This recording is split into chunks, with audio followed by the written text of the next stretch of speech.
guys, welcome to Awesome Toy Box with T. Roy. How you guys doing today? So today I'm going to revisit our series of Funko101, and we're going to go back and touch base with a common one that people ask, and I hear people have done videos on, and that's how do you get a collection like this?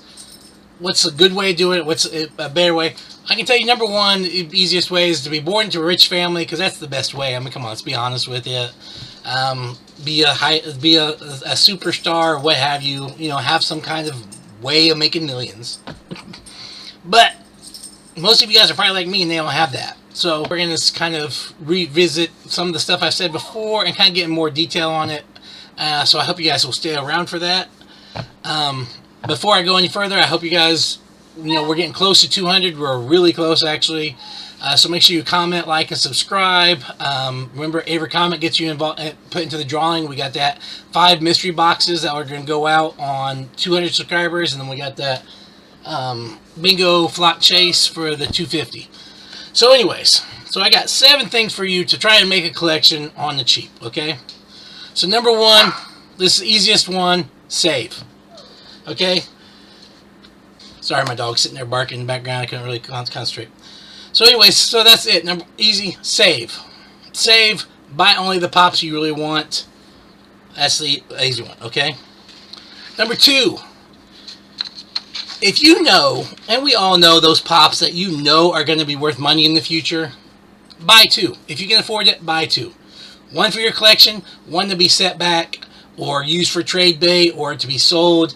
And when I'm saying that, buy 2, that's it. Don't be that guy that clears shelves. Don't be that guy who buys, we got people on Facebook here, and they're like, mail call, and they have 4 of the same thing, or they posted that the one recently, and because I still haven't gotten it, the Iron Maiden piece, that 5,000, that Britney Spears piece, 5,000 pieces, and they've done 3 different posts, and every post has had a different one of those in it. So another one. So don't be that guy or girl or person, collector, however you want to go by. Don't be that. You're messing over other collectors, and that's not cool. That's not okay. But 2, I think, is fair, and that will help you out. And you don't always have to instantly get your money back. You don't have to make that money instantly. Set it aside. Let it wait. Let it grow. Let it get to a little bit more money. That way you can sell it for the price to cover its cost and that other price. And maybe if you get lucky, depending on what it is, maybe you'll have a little extra money for something else. So there's always that. So buy 2. Number 3, mystery boxes. Stay away from them. Okay? With very few exceptions, if you're just trying to build start a collection, and you're just trying to fill shelves, trying to get a lot of pops, mystery boxes can be a great way to go. But if you're trying to fill in and make a nice collection, something that you collect, whatever, hold off on the mystery boxes. Wait until you kind of got built up, or wait until you have more money available, because I'm telling you right now, to spend $50 on a mystery box and you get 4 pops and you get your money back. Maybe you make overvalue, but let's say none of them are something you collect. Well, you're typically going to have to trade in or trade up, and you're not always going to get that value back when you're doing trades or what have you. So it's harder. So if you're trying to make a specific collection where you're going after certain things, stay away from the mystery boxes. Now, with that being said, if you see that one mystery box that's within range, you can afford it, and it has a pull that that's like a mega grail that there's no way you're ever going to buy it in other ways, take a shot on it. Do it once here and there. You don't have to do it every week. You don't have to do it every other day. Pick your punches and only pull that trigger when it's something like that. I'm telling you, in the long run, it works out in your favor. I see people sitting there and they're spending $300 on a mystery box from who knows whoever, and they get there and they pull 2 $100 grails. Okay, that's great, but they're $100 grails that how long are you going to take to sit there? How long are you going to sit there? Whereas if they would just took that $300 and bought a pop that I actually wanted, You know, which is really better, because actually money talks, and $300 in cash when you're going around all these pops, flops, or what have you, is going to go a heck of a lot farther than 2 pops. It just will. So just be mindful of that. Okay, number 5, fear FOMO. Fear of missing out gets so many collectors. They sit there and they throw that money down on a pop, and it gets re-released, or it finally hits. Like right now, I've seen people who paid a lot of money for that Black Panther, and it's starting to hit stores, and it's hitting stores in mass. Like not 1 or 2, but like 20 of those things are hitting stores, you know. So it's not hard to find in those locations where it's already hit. And meanwhile, they were so worried about missing out, they paid $100 for something that they can walk in the store and get for $20, $25, whatever it's going for. So be aware of that FOMO. Number 6, make connections. Okay? Other collectors, like I said, collectors help collectors. Other collectors are going to help you get farther in this game than anything else out there, I believe. Okay? And like I said, when you buy that 2, sometimes somebody couldn't get that 1. And if you sell it to them at cost, you know, not everybody is. There are scumbag collectors, there are flippers out there, and they don't care anything about but taking care of them. They don't look at the long game, which is what you need to do. You've got to look at that long game. By doing that, you help out those collectors. They're going to help you out when it comes time, because they want you to help them out again. So you build those connections. I'm telling you, there's so many people who I've gotten pops that there's no way I would have gotten them otherwise, because we've become good friends, what have you, and they know I wanted something. And I had some pops that were kind of equal in value, so they were like, you know what, normally I wouldn't trade those to anyone, but because of who you are and what you've done for me in the past and what you have seen you do for other people and vice versa, you know, I want to make this trade for you. And you get a pop. That's exactly how I got my Tony the Tiger. You know, as a great guy who knew that I was truly out there to help other people, and he did that. He's like, you know what, you got some pops I think I can eventually sell. We'll do almost equal, which you really will, very rarely will get, but almost equal value. Turned out great, and I got my flock Tony Tiger back there.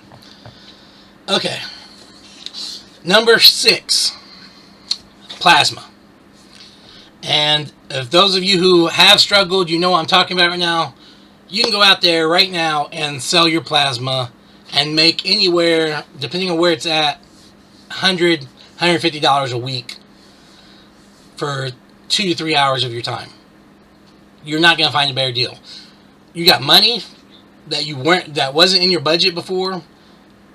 It didn't waste a lot of your time. And you're helping other people out, because plasma is a life-saving industry. So there you go. I mean, great way to get some pops, get some money, and you know, it doesn't, you know, you're helping other people out and you're helping yourself out. Lastly, when you're buying and selling pops, use multiple sources.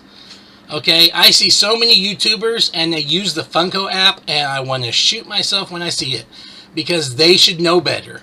The Funko app uses the hobby database, which is the pop price guide, for their prices, but they don't do any kind of checks. They don't check to see if it's a what like edition it is or anything else like that. As of right now, and you can double check it, and maybe they fixed it by now, but the holographic Darth Vader, which typically sells for $800 to $900, the Funko app has it for $32. And on the other side of that, the Miss Piggy pop, which averages $75 to $100, they have it for like $250 right now, because it's actually the metallic version that's at that price. They don't double check their prices. So always look at more places. I don't use the Funko app at all, except for maintaining my collection and seeing what's coming out. Other than that, I don't look at it for prices. I go straight to the source at eBay and see what has been actually recent solds are, and I go to Pop Price Guide. And between those two, I typically find a good price. So make sure you're looking around, okay? Don't be that person who just ends up buying for too much and losing money, okay? And when you're coming and selling, same thing.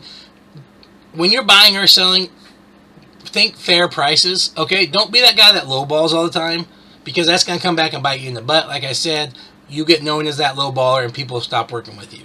Okay, but at the same time, don't be that guy that's throwing money out there, because then people will start taking advantage of you, because the wrong people will hear that about that real fast. So there you go. That's my 7 ways. Okay.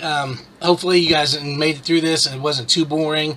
I'm sorry I don't have no pops to show you. I think my next, only thing I have that's on its way is I did that stocking stuffer from Mr. Grail. But anyways, guys, I want to help you out. If you have one of these things that about Funko that you want to know about, like any tips, tricks, what have you, video you'd like to hear about, put it in the comments. Let me know. Great job, all that and everything is great. I appreciate that, but I'd like better feedback than that. Give me some ideas what you want to see. I am, like I told you guys before, we are doing a music video. We were about halfway through it, making it when I got sick. So as soon as I'm actually 100% better, we're gonna go back and finish that and get it edited and put it out there. So I'm really hoping that people will like that. I think so far it's turned out pretty cute, especially if you like dogs, and who doesn't like dogs. But anyways, until then, until next time, guys, as always, take care of each other. Hope you guys had Merry Christmas. Hope you guys have a Happy New Year and you're safe out there. And as always, collectors help collectors. Have a good day.